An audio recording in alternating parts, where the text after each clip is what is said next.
munofana kugara muine runyara rufarangore nemi. Tichitenda kuno umwe naumwe wakaisa ruoko rwake, wakaisa chidoko, wakaisa chikuru, pakwakazambara. Tinotenda rufarangore nemi. Rambe takadaro tichita mabasa edu nezvakanaka rufarangore nemi. Tichitenda marabhauma ematirimana ese ma70 vanoisangano rufarangore nemi. Tichitenda marabhauma embocha muno mabatire enyu. Rambai makadaro nema70 acho, rambai muri pamwe rufarangore nemi.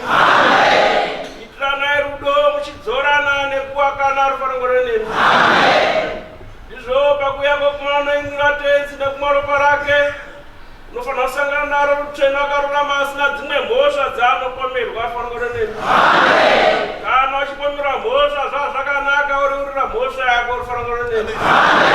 Kamwe apo ponorya usina kufanira uchitorera mhosva yako uraswa rufarangore nemi.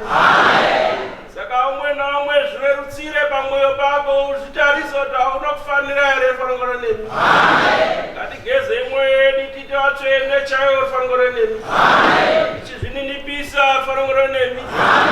Tichikumbira marabhauma ematirimana murambe makabatana, musarwisana kana kupokana rufarangore nemi.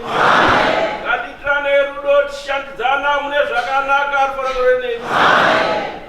Chikumbira wese vanoshandisa muchishandisa mune zvakanaka, zviro zvenyu zvive zviri pajekerere rufarangore nemi. Ngazvikudira nhese pachena mafambiro azvo rufarangore nemi. Tinokurudzira kuti tibate tese mune zvakanaka rufarangore nemi. Tikurudzira marabhauma mubate mabasa enyu emaoko zvakasimba, muchifundisa ana esangano ono kuti muri kusenza zvakasimba mabasa enyu ekumba rufarangore nemi. Tichiwaka misha yedu, tichigara nemhuri dzedu mune zvakanaka rufarangore nemi. Tichidzorana pakunamata nekuitirana rudo, tisingashumairiranwi zvekutukana rufarangore nemi.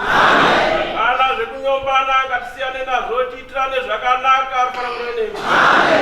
Tichikumbira kuna Ishe Jesu Kristu kuti apo pemuchange modzoka mudzoke mune zvakanaka rufarangore nemi. Anofamba nevanhu, ufambe nevanhu mune zvakanaka rufarangore nemi. Samhanya